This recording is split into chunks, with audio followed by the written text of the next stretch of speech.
আমার দয়ার নবী, আমার নূর নবী আমাকে যুদ্ধের ময়দানের সেনাপতি বানায়া দিয়েছে গো বিবি। বিবি গো, আমি যুদ্ধে চলে যাব।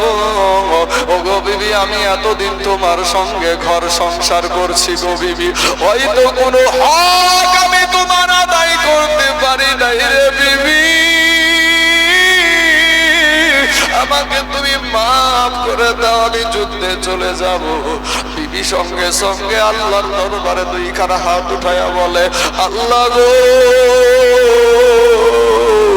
আমার দয়া, আমার স্বামীকে দয়ার নবী যুদ্ধের ময়দানের সেনাপতি বানায়া দিয়েছে, তাতে থেকে আমি বিরত থাকতে বলবো না, আমি বাধাও দিব না।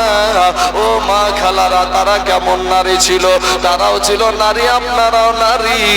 আমার মাও মা, তুমিও একজন মা। এই হুজুরের মাও মা, তুমিও একজন মা।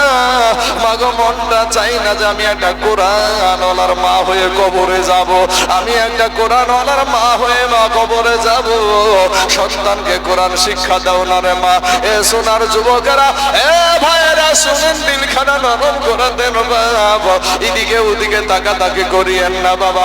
জাফর বিন আবু তালিবের বিবি হাত উঠালছে আল্লাহর দরবারে, এবার বলছে, আল্লাহ গো, আমার স্বামীকে যুদ্ধের ময়দানে জয়ী করে গাজী হিসাবে আমার কাছে পৌঁছায়া দিও।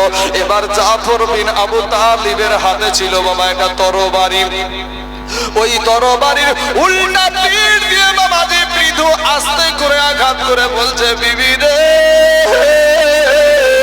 উল্টা দোয়া করিও না, তোমার উল্টা দোয়া আমার আল্লাহর দরবারে কবুল হবে না।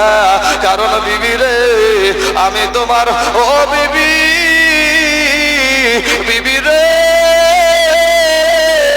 আমার নবীজি তিনজনকে সেনাপতি বানায় আছে, আমার আগেও একজন আছে, পরেও একজন আছে। যুদ্ধের ময়দানে সেনাপতি লাগে একজন, আমার নবী বানায় আছে তিনজন।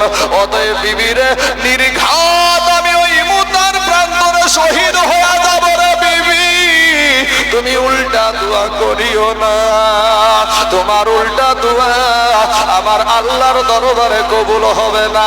জাফর বিন আবু তালিব বাড়ি থেকে বেরিয়ে চলে আসে, ছোট ছোট ছোট ছোট বাচ্চাগুলা পিছনে পিছনে আব্বু গো, আব্বু গো বলে দৌড়ায়। একবারও বাবা পিছন ফিরে তাকালেন না, কারা কান্দে? আব্দুল্লাহ ইবনে রাওহা বিয়ে বাড়িতে চলে গেলেন, বিবির কাছে বিদায় নিয়ে যুদ্ধের ময়দানে হাজির হয়ে গেল। এবার যুদ্ধ শুরু হয়ে গেল বাবা। একেবারে আপনাকে বলবো কি, কাল বৈশাখী ঝড়ের মতন যুদ্ধ চলতে চলতে জাহিদকে এক সময় ঘেরাও করে ফেললো, জাহিদকে শহীদ করে দিল। জাফরের হাতে বাবা তরবারি, ইসলামের পতাকা। জাফর একেবারে কলা গাছ ঝুড়া করে ছুড়তে ছুড়তে জাফরের এক হাতে আঘাত করে দিল, একটা হাত কেটে জমিনে পড়ে গেল। দ্বিতীয় হাতে যখন আঘাত করলো, দ্বিতীয় হাতখানাও জমিনে পড়ে গেল।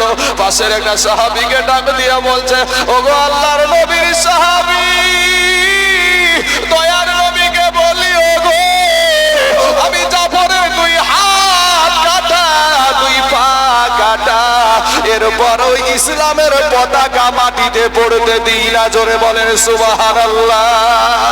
দুইজন সাহাবী গিয়ে দেখছে বাবা জাফরের দুই হাত কাটা, দুই পা কাটা, ইসলামের পতাকাটা মুখে কামড় দিয়া উঁচা করে রেখে দিয়েছে। জোরে বলেন সুবহানাল্লাহ। ও মুসলমান বাবাজি, আমি আপনাদেরকে হাত কাটতে বলবো না। ও তাজপুরের মুসলমানেরা, ও আমার আব্বা জানেরা, আমি আপনাদেরকে বিবিকে বিধবা করতেও বলবো না, সন্তানকে এতিম করতেও বলবো না। আজকে তাজপুরের মাদ্রাসা, সুন্নি মাদ্রাসা, নবী প্রেমিক ওয়ালা মাদ্রাসা, ও মুসলমান ভাইরে, আমি আপনাদেরকে বলবো ভাই, সারা পৃথিবী চাইছে বাবা মাদ্রাসা ভেঙে দাও, মসজিদ ভেঙে দাও, কোরআনকে পুড়িয়ে দাও, ইসলামকে মিটাইয়া দাও, কিন্তু যতদিন আল্লাহর এই গোলামেরা আছে, যতদিন এই কোরআনওয়ালারা আছে, ততদিন পর্যন্ত কোরআন পুড়িয়ে মাদ্রাসা ভেঙে শেষ করতে পারবে না। জোরে চিৎকার বলে বলেন না ইনশাআল্লাহ। হাত উঠিয়ে বলেন ইনশাআল্লাহ। অনেকে হাত তুললো না, এরা ভাবছে আমি চালাক। বাবাজি অনেকেই ভাবছেন যে আমি চালাক। ভাই রে, তুমি চালাক না, যারা হাত উঠালো তারাই চালাক। কারণ এটা একটা হাতটা সাক্ষী হয়ে গেল না, গেল না? হ্যাঁ, হাতটা সাক্ষী হয়ে গেল। আমি বলবো বাপ শোনা, এই হাত উঠানোর কারণে আমার আল্লাহ জান্নাত দিয়ে দিতে পারে। জোরে বলেন সুবহানাল্লাহ। আমি বলবো ভাই, আজ বাবাজি আপনাদেরকে হাত কাটতে বলবো না, এই মাদ্রাসাটার জন্য আমি তাইজুল ইসলাম